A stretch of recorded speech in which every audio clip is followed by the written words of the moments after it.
सबके स्वागत है। अभी जे देखी रहो छो है ऋषि कुंड के मुख्य स्थल छे। आई नौ कुंड बहुत जगह छे। तो है अनंत दास भगवान महाराज के मंदिर के बगल में भी छे कुंड।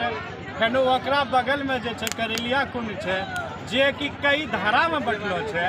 है पवित्र मनोरम स्थल अपना अंग क्षेत्र में छे। एकरो महत्ता तोरो रामायण काल से महाभारत काल से ही छे, जहाँ की ऋषि श्रृंगी तपस्या करे चले, जहाँ की महर्षि में ही तपस्या करे चले, जहाँ की भगवान अनंत दास जी तपस्या करे चले।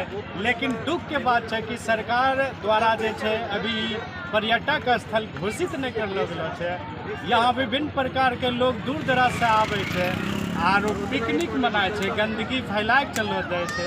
ये में नहाए के क्रम में जे छे साबुन शैम्पू के यूज करलो जाए छे। यही लेली है अब जे छे धीरे धीरे दूषित हो रहलो जाए छे। विभिन्न प्रकार के बीमारी जे छे ई कुंडों में नहला से भागे छे। बहुत बहुत धन्यवाद।